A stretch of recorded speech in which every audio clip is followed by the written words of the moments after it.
ब्रह्ममूर्ती संत जगी अवतरले, उद्धरावया आले दीन जना. संतांचं पृथ्वी तलावर येण्याचं प्रयोजन काय आहे? आम्ही प्रापंचिक माणसं जन्म घेतो, किंबहुना आम्हाला जन्माला यावं लागतं. पुन्हा पुन्हा पुन्हा पुन्हा या जन्म मरणाच्या चक्रामध्ये आम्ही सापडतो. आचार्य जगद्गुरु शंकराचार्य म्हणाले, पुनरपि जननम पुनरपि मरणम पुनरपि जननी जठरे शयनम. पुन्हा पुन्हा पुन्हा 84 लक्ष योनी मात्रांमध्ये अखंड जीव फिरत फिरत फिरत फिरत दुर्लभातला दुर्लभ असलेला मनुष्य जन्म प्राण्याला मिळतो. आणि आता मनुष्य जीवाला आल्यानंतर काय करायचं? गर्भामध्ये असणारा जीव सोहम सोहम ही प्रचिती त्याला असते. मी तो आहे, मी त्या शिवाचा अंश आहे. पण तोच जीव या सृष्टीत त्यांनी पहिलं पाऊल ठेवल्यानंतर मात्र कोहम कोहम, मी कोण मी कोण मी कोण असं करायला सुरुवात करतो. मग हे माझं, ते माझं, घर माझं, बंगला माझा, शेती माझी, असं करता करता माझे माझे घेई ओझे, सगळं जमवायचं, सगळं कमवायचं आणि एक दिवस सगळं इथेच ठेवून निघून जायचं. ही मनुष्य जीवनाची वास्तविकता आहे. आणि या पलीकडे जाऊन इथे आल्यानंतर कमवायचं काय, मिळवायचं काय, याची खरी उत्तरं संतांनी आम्हाला दिली, सत्पुरुषांनी आम्हाला दिली, महापुरुषांनी आम्हाला दिली. म्हणून प्रत्येक महापुरुषाचं जीवन, लौकिक किंवा लोकोत्तर महापुरुषांची चरित्र आणि संतांचे चरित्र आणि तुमचं माझं जीवन याच्यामध्ये खूप तफावत आढळते. एखादं विभूतिमत्व जन्माला येतं, उच्च कुळामध्ये असू दे किंवा कुठल्याही कुळामध्ये असू दे, जन्म झाल्यानंतर आपल्या आईवडिलांच्या संस्कारांच्या मुशीतून असं काही झळाळून त्याचं जीवन निघतं की त्याचं जीवन जगाला लाभदायक ठरतं, जगासाठी प्रेरणादायक ठरतं. मग ज्ञानोबा असू देत, तुकोबा असू देत, अगदी निळोबारायांपर्यंत, समर्थ रामदास स्वामींपर्यंत किंवा अलीकडच्या संतांच्या मध्ये जर बोलायचं झालं तर आमच्या सातारचे ब्रह्मचैतन्य गोंदवलेकर महाराज, आपले शेगाव निवासी गजानन महाराज आहेत, अक्कलकोटचे स्वामी समर्थ महाराज आहेत, गणानंद स्वामी महाराज असतील, अशा अनेक संत सत्पुरुषांनी आपल्या येण्याचं प्रयोजन जे काही होतं ना ते सार्थ केलं. मी कशा करता आलोय, माझ्या जन्माला येण्याचं कारण काय आहे ते शोधलं आणि त्या दृष्टीने प्रवास केला. श्रोते हो, आपण मनुष्य प्राणी किंवा आपण सर्व काय करतो? आपण कधी विचार केलाय का मी का आलोय, मी कोण आहे, मला इथे येण्याचं कारण नेमकं काय आहे? मी अमुकच गावात, अमुकच समाजात, अमुकच तालुक्यात, अमुकच घरात, अमुकच आई वडिलांच्या पोटी मी जन्माला का आलो किंवा आले, असा कधी आपण सिरियसली आणि गांभीर्याने विचार करत नाही. तो करावा ही संतांची अपेक्षा आहे. आणि म्हणून संत अवतीर्ण होतात. संत इच्छेने जन्माला येतात बरं का. संतांचा जन्म, संतांचा अवतार हा स्वेच्छेने आहे. वास्तविक त्यांना पुनर्जन्म घ्यायची किंवा पुन्हा पुन्हा जन्माला येण्याची गरज काहीच नाही. कारण संत त्या अवस्थेला पोहोचले, देव पहावयासी गेलो तेथे देवची होऊनी ठेलो, मी देव झालो. साक्षात तुकोबरायांचा अनुभव आहे, अनेक संतांचा अनुभव आहे. आमच्या ज्ञानोबारायांनी संजीवन समाधी घेतली, समाधी तत्वाचा स्पर्श स्वतःच्या जीवनाला करून घेतला. ज्ञानदेव महाराज म्हणतात हरिपाठामध्ये, मागील या जन्मा मुक्त झालो. आम्ही खरं तर मुक्त झालो होतो बरं का गेल्या जन्मातच, पण पुन्हा आम्हाला जन्माला यावंसं वाटलं. कशा करता? बुडते हे जन न देख वेडोळा, येतो कळवळा म्हणून या. बघा तुम्ही, म्हणून आज आम्ही संतांच्या महाराष्ट्रात आहे. भाग्यवान आहोत आम्ही, भारतासारख्या पवित्रतम देशामध्ये जन्माला आलोय. प्रत्येकाने आपल्या भाग्याचा थोडा विचार करूया. आपल्याकडे काय आहे? जुनी म्हण आहे बघा, पेला अर्धा भरलाय की अर्धा रिकामा आहे, है की नाही? हे तत्वज्ञान सगळ्यांना माहितीये. आपण काय बघतो? अर्धा ग्लास, अर्धा पेला रिकामा आहे. पण कधीतरी आपली श्रीमंती लक्षात घेऊया. अरे, भारतासारख्या उच्चतम देशामध्ये माझा जन्म झाला, त्यातल्या त्यात संतांच्या वीरांच्या पदस्पर्शांनी पुनीत असलेल्या महाराष्ट्रासारख्या भूमीमध्ये भगवंतांनी मला जन्माला घातलं. उत्तम अशा आईवडिलांच्या पोटी जन्माला घातलं. उत्तम प्रपंच, उत्तम घर, उत्तम संसार, उत्तम देह दिला, आरोग्य संपन्न शरीर दिलं. अजून काही द्यावं? एका अवयवात बिघाड झाला तरी सुद्धा आपण सगळे जाणता मी काही इथे उपदेश करायला आपल्याला आले नाही, पण एका अवयवात बिघाड झाला तरी सुद्धा डॉक्टरकडे गेल्यानंतर नुसती दाढ काढायची तरी किती खर्च आहे हे आपल्याला सगळ्यांना माहिती आहे. गुडघ्याची शस्त्रक्रिया असू दे, हृदयाची शस्त्रक्रिया असू दे, किती खर्च आहे प्रत्येकाला माहिती आहे. पण हे सगळं त्या अनंत कोटी ब्रह्मांड नायकांनी, त्या विधात्यांनी फुकट दिलेलं आहे. कुणाकडून काही घेतलंय मला सांगा बरं स्पष्ट. नाही, कधीच नाही. सहज उपलब्ध करून दिलं भगवंतांनी आणि अव्यंग असं शरीर आम्हाला दिलं. त्यामुळे या जन्माला आल्यानंतर अध्यात्मशास्त्र असं सांगतं सच्चिदानंद अवस्था, या अवस्थेला आम्ही जाऊ शकतो. कुठे? या देहानी, बर का. बाकी कुठल्याही देहामध्ये ती सोय नाहीये. पशुदेही नाही गती, समर्थ रामदास स्वामी दासबोधात म्हणतात, ऐसे सर्वत्र सांगती या नरदेहीच प्राप्ती परलोकाची. म्हणून ज्ञानदेव जन्माला येतात ते विठ्ठलपंत आणि आई रुक्मिणीच्या पोटी. कुठेही जन्म नाही घेणार नामदेव महाराज. नामदेव जन्माला येतात ते दामा शेट्टी आणि आई गुणाई मातेच्याच पोटी. तुकोबा जन्म घेतात बोल्लोबा आणि आई कनकाईच्याच पोटी. हिंदवी स्वराज्य संस्थापक छत्रपती शिवप्रभू जन्माला येतात शहाजी राजांच्या आणि जिजाऊ मातेच्याच पोटी. प्रतिभावंतांच्या जन्माला येण्याच्या जागा सुद्धा निश्चित आहेत श्रोते हो. जन्म कुठे घ्यायचा हे प्रत्येकाने, महापुरुषांनी, संतांनी हेरलेलं होतं. आई जिजाऊंची ती तयारी होती म्हणून अलौकिक महापुरुष तिथे जन्माला आले. ज्ञानोबांनी जीवनाचं ध्येय ठरवून टाकलं, अर्थात ते महाविष्णूचा अवतार होते. देवते संत निमित्त त्या प्रतिमा, असं तुकोबराय सांगतात बरं. साक्षात देवालाच संत रूपाने अवतीर्ण व्हावं लागलं म्हणून संत अमुक एका जातीत जन्माला आले का? प्रत्येक कुळात, प्रत्येक जातीत संतांनी अवतार घेतलेत.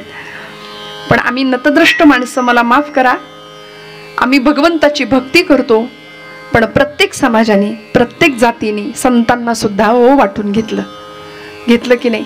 ज्ञानोबा अमुक एका जातीचे, तुकोबराय अमुक एका जातीचे, समर्थ अमुक एका जातीचे, छत्रपती शिवप्रभू अमुक एका जातीचे, म्हणून संतांना सुद्धा समाजाने वाटलं. आणि आज आम्ही धर्माच्या नावाखाली पुन्हा जातीपातीची राजकारण करायला लागलो. त्यामुळे आमचा धर्म पुन्हा धोक्यात आला. तिकडे अयोध्येमध्ये रामप्रभू सिंहासनावर प्रतिष्ठित झाले. रामो विग्रहवान धर्म, असं वसिष्ठ मुनी म्हणायचे की राम म्हणजे साक्षात धर्माची मूर्ती आहे. आणि असा धर्म साक्षात सिंहासनावर असूनही आम्ही मात्र हिंदू धर्मीय लोक पुन्हा जातीपातीची राजकारण करून हे आमचे, ते आमचे, ते आमचे, गोरोबा काका अमुक एका जातीचे, सावतोबा अमुक एका जातीचे, असं करायला लागलो. संतांना जर आम्ही जातीत वाटलं ना तर आम्ही मातीत जाणार एवढं निश्चित. कशा करता?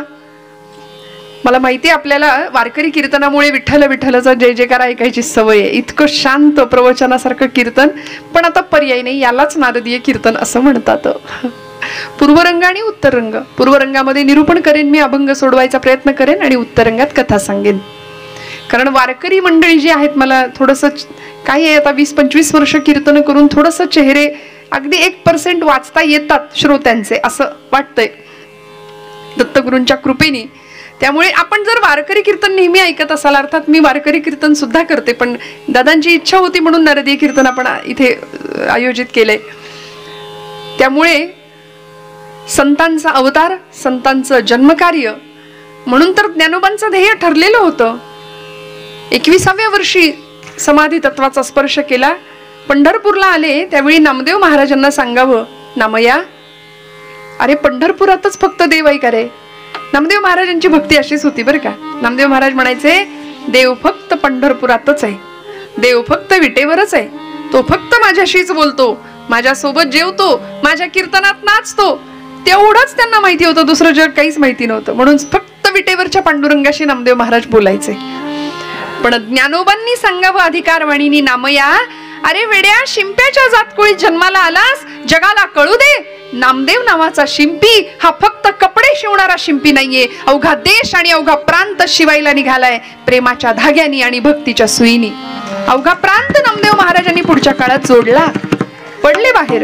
आणि सगळ्यात मोठं आयुष्य लाभलेले हे संत आहेत बरं, ज्यांचा अभंग आज आपण निरूपणाला घेतलाय. संत श्रेष्ठ नामदेव महाराज विठुरायाचे प्रेम भांडारी होते, लाडका भक्त होता, हट्टी भक्त होता. इतका हट्ट करायचा की पांडुरंगाला नाचायला लावायचे कीर्तनात. पांडुरंगाला जेवायला लावायचे. आम्ही करू का हो हट्ट देवाजवळ? छे छे, आमचा अधिकारही नाही आणि आमच्याकरता देव येणारही नाही, हे आम्हाला ठाऊक आहे. का बरं? कारण नैवेद्य भगवंता पुढे ठेवल्यानंतर, पाणी फिरवल्यानंतर केव्हा एकदा काढून घेतो याची घाई आपल्याला झालेली असते. आणि घरी सांगितलं जातं, ओ ते नैवेद्याचं ताट तेवढं तुम्ही घ्या. म्हणजे आधीच लेबल लावलंय, देवाला द्यायच्या आधी लेबल त्याच्यावर लावलेलंच आहे. मग मला सांगा, असं लेबल लावलेलं नैवेद्याचं ताट देव कसा स्वीकारेल? सूक्ष्म रूपाने दर्शनशास्त्र सांगतं भगवंत येतो आणि सूक्ष्म रूपाने त्याचा सुगंध घेऊन जातो जेवणाचा. म्हणजे तो नैवेद्य झाला, पुन्हा प्रसाद झाला. नामदेव महाराज भगवंतासाठी रडतात म्हणून भगवंत येतो. तुम्ही आम्ही रडत नाही. ते भगवंताशी भांडतात. भक्त कैवारिया होशी नारायणा, बोलता वचना काय लाज. तुला लाज वाटत नाही का रे मायाशी बोलायला? तुला लाज वाटते का? असं बोलायचं नामदेव महाराज. जनाबाई म्हणायची, अरे अरे विट्या, मुळ मायेच्या कारट्या.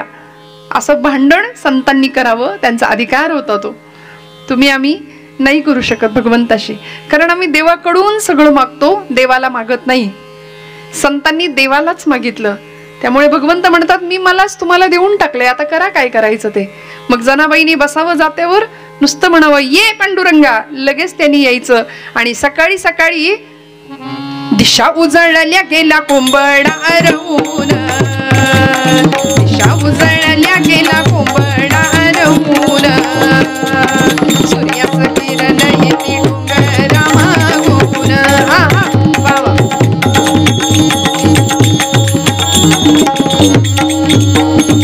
जनाई बैसली जात्यावरी दळायाला, जनाई बैसली जात्यावरी दळायाला, पांडुरंग सखाई तिच्या गमदतीला, पांडुरंग सखाई तिच्या गमदतीला.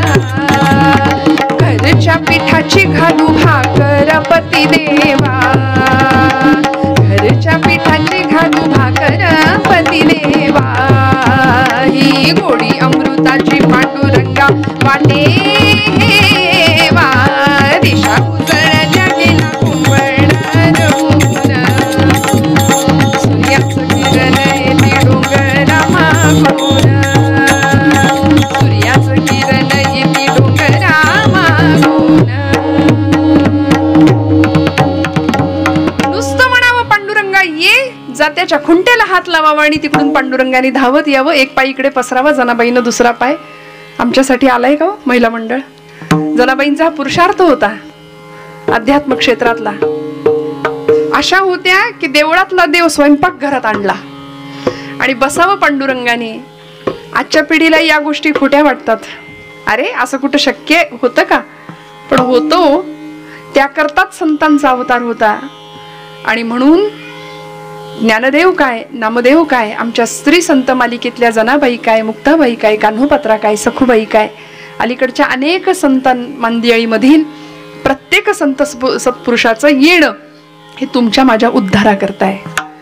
बुडते हे जन न देखवे डोळा, जगाच्या कल्याणा संतांच्या विभूती देह कष्टविती पर उपकारे. पुन्हा पुन्हा पुन्हा पुन्हा जन्म घेतला तो तुमच्या माझ्या करता. कारण जो आनंद आपल्याला मिळाला तो जगाला द्यावा असं वाटतात ते फक्त संतच असतात बरं का. आपलं असं असतं का? आपल्याला जे सुख मिळालंय ते शेजारच्याला मिळता कामा नाहीये. एक जण गेला डॉक्टरांकडे.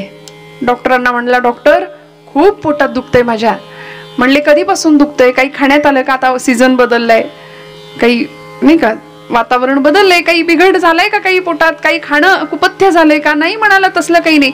मग पोटात कधीपासून दुखतंय? नेमकं आठवत नाही म्हणाला. पण शेजारच्या बंगल्यावर स्लॅब पडलाय तेव्हापासून जास्त दुखतंय म्हणले पोटात. आम्ही आमच्या दुःखापायी दुःख नाही, आमचं दुःख आमच्या पाचवीलाच पुजलंय. किसी ने कहा है लोग अपने दुखों से उतना परेशान नहीं है जितना कि दूसरों के सुखों को देखकर परेशान है. दुसऱ्यांचं सुख आम्हाला बघवत नाही, पण संत माऊली, संत सत्पुरुष एकमेव असे आहेत की जे जगाच्या कल्याणाकरता चाले, शाश्वत कल्याण दंडवत घालून सांगतात की बाबा रे चित्तशुद्धी करा, स्वतःचं कल्याण साधून घ्या.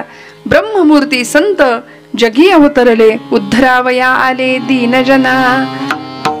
मग ज्यांचा जन्म जगाच्या कल्याणाकरता आहे त्या संतांना जगाने काय दिलं हो? काय दिलं? कुठल्याही संताचं चरित्र बघा तुम्ही, कुठल्याही सत्पुरुषाचं, महापुरुषांचं चरित्र बघा, जगाने सुरुवातीच्या काळामध्ये फक्त विटंबना, फक्त हालापेष्टा, फक्त निंदा, छळ. रस्त्याने जावं. मग अनेक संतांची आपण चरित्र बघा, आजपर्यंतच्या, जे आपण गजानन महाराजांची उपासना करता, महाराजांच्या पोथीचं पारायण सुद्धा इथं काही दिवसांपूर्वी झालेलं आहे. कुठल्याही संतांचं चरित्र बघा, ज्ञानोबांच्या बाबतीत बघा, तुकोबांच्या बाबतीत बघा, महाराज असे निघाले की लोक म्हणायचे, बघा बघा येडा तुक्या चालला म्हणून. महाराज म्हणायचे, हो आम्ही आहोत वेडे, जगाने आम्हाला वेड्यात काढलं, आम्हाला घेणं देणं नाही. घरची आमची आवली सुद्धा आम्हाला वेड्यात काढते. खरं तर सगळ्यांचा तोच अनुभव असतो बरं का, या वर्गाचा. कमी आहे संख्या, खरं सांगा, असतो की नाही? हो म्हणा, माना तरी हलवा निदान. बघा काही माना हलतायत कॉन्फिडेंटली, हो आमचा घरातला हाच अनुभव आहे, तुम्हाला काही कळत नाही, गप्प बसा. नाही हो, हे गमतीपुरतं घ्या बरं का. जुन्या माता भगिनी आहेत माझ्या समोर, मी काय, त्यांनी जसे प्रपंच केलेत खरं मावशांनी, आजींनी, ते आपल्याला नाही जमणार. इतकी तडजोड, पैला पै गाठी मारून, सगळ्यांची मनं धरून, काय सुंदर पद्धतीने या मंडळींनी प्रपंच फुलवावेत. नवीन पिढीने खरं तर आदर्श घ्यावेत. आता सगळी IT ची भाषा आहे, IT तच आहेत सगळे. मला कुठल्या क्षेत्राला नावं नाही ठेवायची, पण पैसा पैसा करता करता आपण माणूस नाही ना दुरावत आहे, याचा विचार प्रत्येकाने आपापल्या पातळीवर करणं फार गरजेचं आहे. माणसाला माणूस जोडणं, स्नेह, आपुलकी, प्रेम, आदर, या गोष्टी दुरावत चालल्यात, दुर्मिळ होत चालल्यात. आणि याकरता हा धर्ममंडप असतो बरं का. याकरता पुन्हा पुन्हा ही कीर्तन असतात, याकरता पुन्हा पुन्हा सगळ्यांनी एकत्र यायचं असतं. आम्ही म्हणतो आमचं कोणा वाचून काही आडत नाही, छे छे, आडत नाही वगैरे काही नाही. माणसाला माणूसच लागतो, पैसा नाही पुरत शेवटपर्यंत. हे संतांनी आम्हाला वारंवार सांगितलंय श्रोते हो, प्रत्येक वेळी येऊन सांगितलंय. काय दिलंय जगाने? फक्त निंदा दिली, फक्त अपमान दिला. माझे ज्ञानोबा आहे, 10-12 वर्षाचं वय, असे रस्त्याने निघाले ना की लोकांनी सांगावं, अरे संन्याशाच्या कार्ट्या, संन्याशाच्या पोरांनो, काय गोडधोड खायची इच्छा होते तुम्हाला? माधुकरी मागण्याकरता फिरावं, कुणीतरी झोळी हिसकावून घ्यावी, पीठ खाली सांडून द्यावं, पिठात रेघोट्या ओढाव्यात, ते पीठ परत भरता येऊ नये अशी व्यवस्था करावी. पण तरी सुद्धा विश्वाचे आर्त माझ्या मनी प्रकाशले, अवघेची झाले देह ब्रह्म, जे खळांची व्यंकटी सांडो, तया सत्कर्मी रती वाढो, भूता परस्परे पडो, मैत्र जीवांचे दुरितांचे तिमिर जावो. हेच मागणं आहे. जगाने त्रास दिला, पण जगासाठी काय मागितलं? दुरितांचे तिमिर जावो, विश्व स्वधर्म सूर्य पाव. इतकं अलौकिक दिव्य मागणं. मागणारा तितक्याच ताकदीचा आहे, देणारा तेवढ्याच ताकदीचा होता. तुम्हाला मला जमेल असलं मागणं. आमची जोळी कायम फाटलेली आहे, कितीही द्या आम्हाला कमीच पडतं. प्रपंचातल्या गोष्टी आम्ही मागून मागून मागून देवाला सुद्धा नकोसं करून ठेवलं. पण इतका समाजाने हाल अपेष्टा आणि वेदना देऊन सुद्धा जगाचंच कल्याण चिंतणारे हे संत काय करावं? नामदेव महाराज म्हणतात की त्या ज्ञानोबांसाठी शुद्धीपत्र मागावं, याचना करावी लागली धर्मपीठाकडे. पैठणला जाऊन निवृत्ती, ज्ञानदेव, सोपान आणि मुक्ताबाई चारही भावंड पैठणला उभी आहेत धर्मपीठासमोर आणि सांगतायत आम्हाला शुद्धीपत्र द्या. धर्मपीठाने दिलेल्या निर्णयानुसार आमच्या आई वडिलांनी देहांत प्रायश्चित्त घेतलंय. इंद्रायणीच्या डोहामध्ये रात्रीच्या काळोखामध्ये एका पाठोपाठ एक दोघांनी उड्या टाकून आपलं जीवन संपवलं. आम्ही पोरके झालो. संन्याशाच्या पोरांनी जगायचं नाही हा न्याय तुम्ही काढलात, पण तुम्ही दिलेलं प्रायश्चित्त आमच्या आई वडिलांनी भोगलं. आता आम्हाला शुद्धीपत्र द्या. या शुद्धीपत्रासाठी आलेली ही चारही भावंड, सर्वाभूती परमात्म तत्व एकच आहे. कोण म्हणतंय? ज्ञानोबा आहे. कुणासमोर? वेदांत पंडित, वेदशास्त्र संपन्न असलेल्या पुरोहित वर्गासमोर, सगळ्यांसमोर ज्ञानोबा आहे. आपल्या मृदू आणि मधाळ वाणीतनं बोलतायत सर्वाभूती परमात्मा तत्व एकच आहे.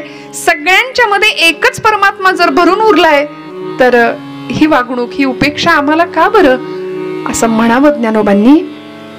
आणि कुणाच्या तरी डोक्यात हवं, अरे ज्ञान्या तू काय म्हणालास? तुझ्यामध्ये परमात्मा तत्व आहे तसंच सगळ्यांमध्ये आहे. खरं का? मग जर तुझ्यामध्ये परमेश्वर आहे, तुझ्यात परमात्मा तत्व आहे, तर हे बघ तो रेडा निघालाय म्हणाले तिकडून. ज्ञानाच नाव आहे त्याचं. त्या रेड्याच्या मालकाला सांगितलं, आण रे आणि तो रेडा घेऊन तो मालक आलाय. राव उभा इथे म्हणाले, त्याला उभं केलं. तुझ्यात जे आत्मतत्व आहे, तुझ्यात जे परमात्म तत्व आहे ते याच्यात आहे. ज्ञानोबाराय ठामपणे सांगतायत, हो सर्वभूती आत्मतत्व एक आहे. उपनिषदकार सांगतात, एको देव हा सर्वभूतेषु गूढः सर्वव्यापी सर्वभूतांतरात्मा ईश्वर सर्वभूतानां हृदयेषु तिष्ठति. गोपाल कृष्ण गीतेमध्ये सांगतात.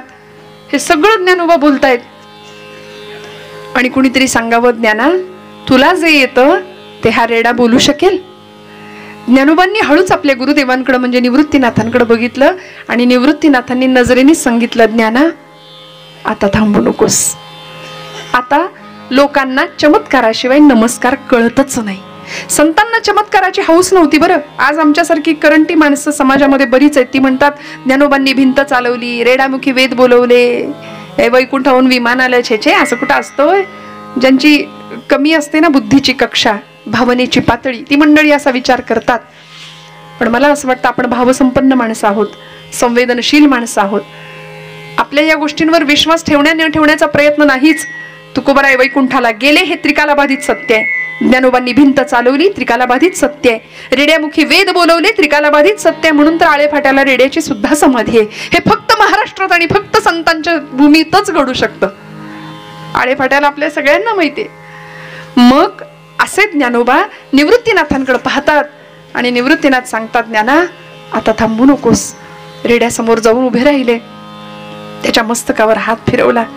एखाद्या मुलाने आपल्या वडिलांनी आपल्या बाळाच्या मुलाच्या डोक्यावर जसा हात फिरवावा ना, तसा हात फिरवला आणि म्हणाले, देवा बोला, बोला. ओम अग्निमिळे पुरोहितम. तो रेडा बोलायला लागला, ओम अग्निमिळे पुरोहितम यज्ञस्य देव ऋत्विजम. तो रेडा बोलतोय आणि हा चमत्कार जसा दिसला सगळ्यांना, तसं आपापलं आसन सोडलं. अरे अरे अरे अरे, हा रेडा जर आम्हाला येतं ते शास्त्र बोलायला लागला तर आमचा काय उपयोग? सगळ्यांनी मस्तक टेकली पायावर. ज्ञानोबांच्या मिरवणूक काढली संबंध क्षेत्रामधून. आम्ही तुम्हाला काय शुद्धीपत्र द्यायचं? शुद्धीच्याही तुम्ही पलीकडे आहात ज्ञानोबा. तुम्ही चारही भावंड, आद्यत्रय जननी देवांची, ती तर साक्षात आदिशक्ती चित्कला होती, ब्रह्मचित्कला.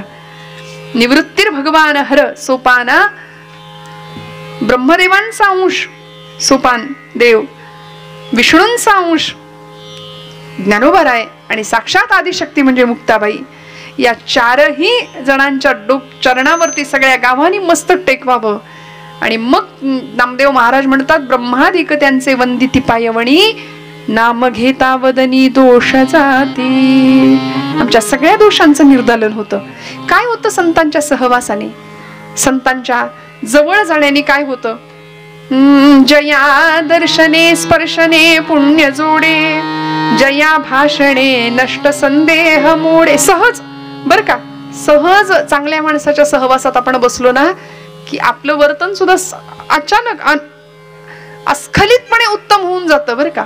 सहज, काही वेगळे प्रयत्न करावे लागत नाहीत. आमच्या तुकोबरायांच्या चरित्रातला प्रसंग आहे.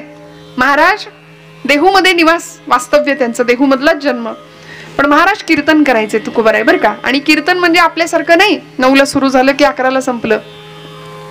काही मंडळी 11 वाजता बरोबर घड्याळ सुद्धा आम्हाला दाखवतात, संपवा आता, नाही का? तसं नाही. तुकोबरायांचं 5-5 तास कीर्तन. ऐकून ठेवा फक्त. 5 तास पोट भरून, मन भरून कीर्तन करावं आणि पांडुरंगाने भेट द्यावी तुकोबरायांना. शेवटी कडकडून आलिंगन द्यावं. ब्रह्मीभूत काय होत असे कीर्तनी, भाग्य तरी ऋणी देव ऐसा, असा अनुभव तुकोबराय घ्यायचे. छान कीर्तन तुकोबरायांची चालायची. पण देहूपेक्षा लोहगाव आपल्या पुण्याजवळचं, त्या लोहगावात जास्त महाराजांची कीर्तनं चालायची. आणि लोहगाव मध्ये तुकोबरायांचं कीर्तन एकांच्या घरी झालं. शिवबा कासार असं त्यांचं नाव बरं का. ऐकताय ना सगळे, जागे आहेत ना? शिवबा कासारांच्या घरी तुकोबरायांचं कीर्तन झालं. रंग भरला कीर्तनामध्ये, साक्षात पांडुरंग नाचला की काय अशी अवस्था. आणि आनंदाने कीर्तन समारोप झाला. कीर्तन संपलं आणि आता तुकोबराय निघाले. पूर्वीचा काळ, आता काही गाड्या जशा आहेत तशा पूर्वी नव्हत्या, पायी प्रवास. तुकोबराय निघाले. रात्रीची वेळ, कीर्तन संपले. हातात चिपळ्या, गळ्यात वीणा आणि रामकृष्ण हरी राम कृष्ण हरी, राम कृष्ण हरी. अखंड जप. पांडुरंग हरी वासुदेव हरी, पांडुरंग हरी वासुदेव हरी. अखंड नामस्मरण करत करत तुकोबराय चाललेत. आणि रात्रपाळीवर असलेली काही मंडळी होती बरं का. कोण? ड्युटी असते, नाईट ड्युटी. नाही आलं का लक्षात? तुकोबराई निघाले देहूला आणि रस्त्यामध्ये एक चोरांची टोळी दिसली तुकोबरायांना. आता अंधार पडला, रात्र झाली की ही मंडळी कामाला लागली. ते रात्रपाळीवरची माणसं. सगळा तो ग्रुप तुकोबरायांकडे गेला आणि आपापसात चर्चा करायला लागला. अरे हे देहूचे तुकोबा ना? म्हणले हो हो. मग यांना घे ना म्हणाले आपल्या ग्रुपमध्ये, आपल्या टोळीत. दुसरा म्हणाला अरे त्यांना काय येतंय, त्यांना फक्त तेवढं टाळकुटायचं माहितीये, त्यांना काय आपल्यासारखी चोरी करायला जमणार आहे. आपलं एवढं महान काम, आपण एवढं, त्याला काही सोपं काम आहे का चोरी करणं, टाका घालणं? हे यांना जमणार नाही. तरी सुद्धा म्हणाले त्यांना घेऊन जाऊया. अरे काहीतरी तर मदत होईल ना आपल्या कामात, काहीतरी तर मदत होईल. चला म्हणाले तुकोबा. तुकोबा कुठे काय काही नाही विचारलं. ही सगळी मंडळी महाराजांकडे आली. तुकोबा चला आमच्या बरोबर. महाराज म्हणले चला. संत असे असतात बरं का, काही नाही, प्रतिक्रिया नाही, शांत अखंड नामस्मरण. अनुसंधान, आमचं अनुसंधान व्यवहारातलंच बरंच असतं. जमेल तसं, वेळ मिळेल तसं मग आम्ही इकडे येतो. परमार्थ सवडीने करतो आम्ही, आणि प्रपंच आवडीने करतो. काय करतो आम्ही? परमार्थ सवडीने. जमलं तर, वेळ मिळाला तर, बघू, मूड लागला तर आज कीर्तनाला येईन, नाहीतर उद्या 2 दिवस आहे, उद्या सकाळ संध्याकाळ आहे, आजच जावं असं कुठं नडलंय, उद्या जाईन. पण ज्यांना खरंच आवडीने करायचंय ना ते 3ही कीर्तनाला येतील आवर्जून. म्हणजे इथलं नाही सांगत आहे, कीर्तनाप्रती ज्यांची संवेदना आहे, प्रेम आहे, ती मंडळी येणार हो, येणार. आणि खरं सांगू का तुम्ही, आम्ही इथे येणारे कोण? भगवंत आम्हाला इथे आणतो. डोंगरे शास्त्रीजी म्हणतात, कथा के लिए, कीर्तन के लिए जाने की हमारी औकात क्या है. ते हा शब्द वापरायचे. आम्ही कोण कीर्तनाला जाऊन बसणार आहे? कथा के लिए तो वो जाते हैं जिनको बाके बिहारी बुलाते हैं. तिकडून बोलावणं यावं लागतं. भगवंत बोलावतो म्हणून पावलं येतात. नाहीतर बघा तुम्ही, महिला वर्ग घ्या अनुभव बरं. लाख आपण ठरवू, मी अमुक गोष्ट करीन देवाची, मी आज कीर्तनाला जाणार म्हणजे जाणारच, काहीतरी अडचण येईल जर तुमच्यात प्रारब्धात नसेल तर. मग ऐन वेळी पाहुणे तरी येतील, ऐन वेळी काहीतरी अडचण येईल आणि तुमचं इकडे येणं रद्द होईल. ते पाहुणे नसतात, ते आपलं पाप असतं खरं तर. आता त्यांना असं नाही म्हणायचं तुम्ही आमचं पाप आहे, पण काहीतरी अडचण येईल, प्रारब्ध आड येईल आणि तुमच्याकडून भगवत कार्य, भगवत सेवा घडणार नाही. त्यामुळे त्याच्या मनात असेल तरच आमची पावले इथे येतात बरं का. त्यामुळे या सगळ्या चोरांनी तुकोबरायांना सांगावं, तुकोबा चला. महाराज म्हणले चला. कुठं जायचंय काही नाही विचारलं आणि माघारी फिरले. परत देहूला निघालेले तुकोबा पुन्हा लोहगावच्या दिशेने ही सगळी टोळी तुकोबरायांना घेऊन लोहगावातच निघाली. येता येता येता ज्या घरात महाराजांचं कीर्तन झालं होतं की नाही, त्याच घरावर चोरी करायची ठरलं आणि तुकोबा निघाले यांच्या बरोबर. रात्रीची वेळ, कीर्तन संपलं होतं, महाराज निघाले होते खरं देहूला जायला, पण आता घरातले मालक मंडळी सगळे झोपून गेले, आराम करतायत. आणि या सगळ्या चोरांनी तुकोबांना सांगितलं, तुकोबा त्या भिंतीवर चढा म्हणले. महाराज चढले. विणा दिली एकाकडं, चिपळ्या दिल्या एकाकडं. चढतो म्हणाले. पलीकडे उडी मारा. मारली. आता तिथले जे जे काही जड जड सामान आहे ते टाका म्हणले बाहेर. तुकोबांनाच लावलं कामाला. महाराज टाकायला लागले. जे काही दिसल ते, पाटा दिसला, वरवंटा दिसला, एकाच्या डोक्यात पडलं, नको नको म्हणले, आता हलकं सामान टाका, जे काही हलकं सामान आहे. मग काय असेल घरातलं, जे जे असेल ते टाकायला लागले. थांबा म्हणाले तुकोबा, आता कडी उघडा आतून. सगळ्या चोरांनी आतमध्ये प्रवेश केला आणि आतमध्ये ऐवज जिथे होता तिथपर्यंत पोहोचले. तो ऐवज हस्तगत केला, मिळवला आणि आता सही सलामत बाहेर पडायचं. चोरीचा प्रयत्न, चोरी झालेली आहे, बाहेर पडायचं. आणि म्हणून सगळे बाहेर पडायला लागले. तेवढ्यात सकाळचे पहाटेचे 4 वाजले. आणि 4 वाजले की आमच्या तुकोबरायांचा नित्यक्रम. उठा पांडुरंगा प्रभात समयोपातला, वैष्णवांचा मेळा गरुड पायी दाटला, वैष्णवांचा मेळा गरुड पायी दाटला, वाळवंटापासोनी महाद्वारापर्यंत सुरवराची दाटी जोडोनी हात, सुरवराची दाटी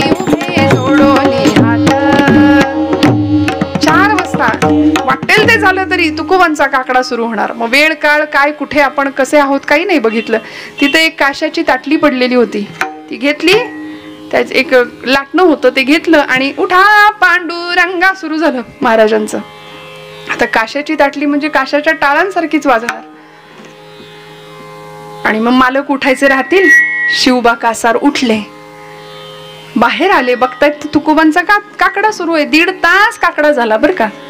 चोर म्हणाले, आता राजी खुशीने जिथे जागा मिळेल तिथे लपून बसा, उगीच आणलं म्हणे यांना, पश्चाताप झाला आणून, आम्हाला अडचणीत टाकलं. तुकोबराय बसलेत तिथे. शिवबा कासार येऊन समोर उभे राहिले. महाराज हे काय, तुम्ही जायला निघाला होतात रात्री कीर्तन आटोपल्यावर, तुम्ही गेलाच नाही, तुम्ही इथेच आहे. तुकोबा म्हणाले, नाही गेलो होतो पण परत आलोय. परत आलात? एकटेच आलात? महाराज म्हणले, नाही एकटा नाही आलो, दिंडी आलीये, माझ्या बरोबर दिंडी आलीये म्हणले. आता काय करणार, सगळे म्हणाले आता राजी खुशीनी आपल्या एकमेकांना गंध लावा. आणि काय चेहरे चमकू लागले हो सगळ्यांचे. वा वा वा. मी सगळ्यांना सांगत असे बरं, पुरुष वर्गाला, माझ्या बंधू वर्गाला सुद्धा, वडीलधारी मंडळी असतात, आपण हिंदू आहोत, कपाळाला कायम गंध लावत जा आज्ञाचक्राच्या ठिकाणी. त्यामागे शास्त्रीय कारण आहे, अध्यात्मशास्त्रीय कारण आहे, सायन्स आहे त्यामागे. आपलं आज्ञाचक्र असतं तिथे, वाईट शक्ती लगेच अटॅक नाही करत आपल्यावरती. कायम गंध लावूनच बाहेर पडा, कायम. ते चोर होते, एकमेकांना गंध लावून घेतला, टाळ हागाळ्यात घेतले आणि राहिले तुकोबांच्या मागे उभे. हो म्हणले, दिंडी आहे आमची. काय होतो, जया दर्शने स्पर्शने पुण्य जोडे, सहवास मिळाला, किती मिळाला. गंध लावून घेतले, टाळ वाजवायला लागले. आणि एवढंच नाही, तुकोबरायांकडून माळा सुद्धा घालून घेतल्या यांनी. तुकोबांचे जे 14 टाळकरी होते त्याच्यातले हेच निम्म्यापेक्षा जास्त होते. त्यामुळे असा परिणाम होतो, होका दुराचारी विषयी आसक्त, संत कृपे त्वरित उद्धार होतो, लगेच उद्धार होतो. हो, जरा सहवासात जा संतांच्या.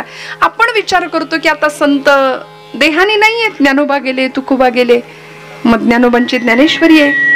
समर्थ रामदास स्वामींचा दासबोध नावाचा अत्युत्कृष्ट असा ग्रंथ आहे की ज्याच्यामध्ये व्यवहार आहे, अध्यात्म शिकवलंय.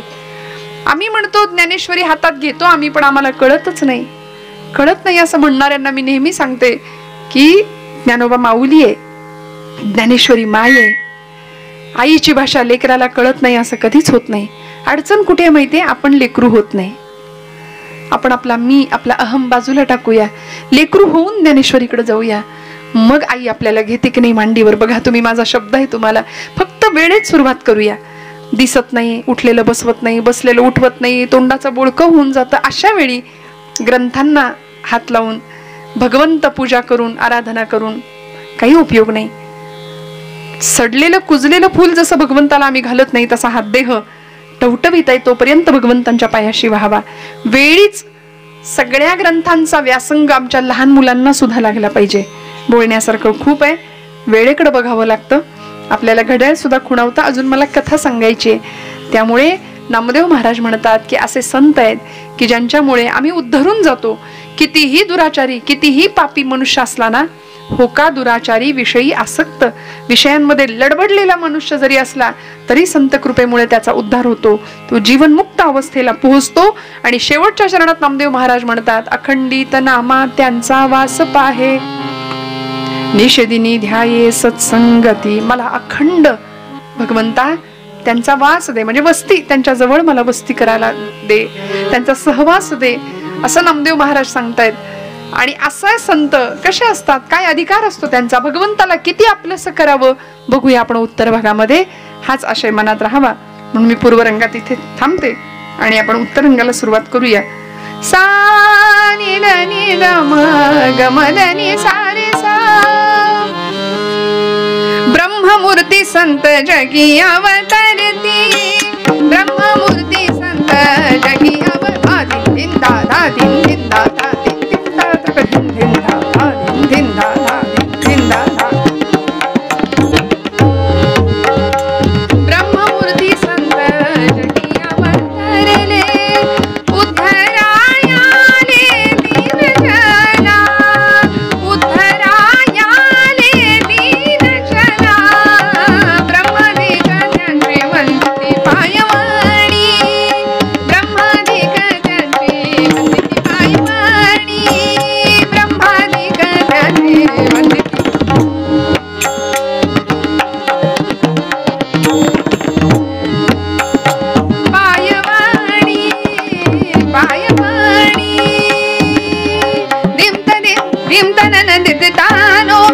रे ना दिम तनन दिद तानो दे रे ना दिम तनन दिद तानो दे रे ना दिम तनन दिद तानो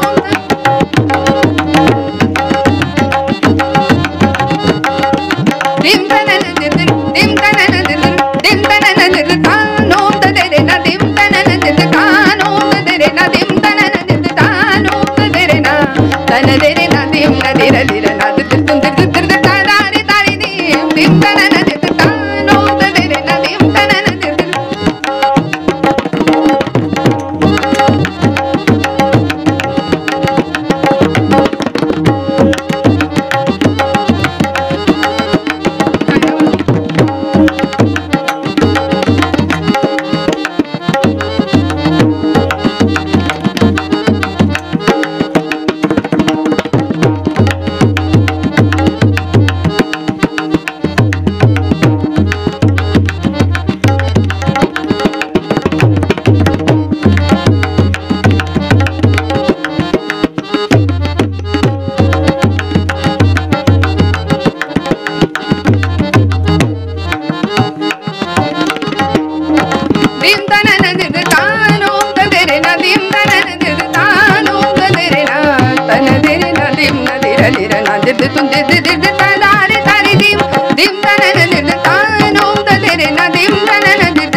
dim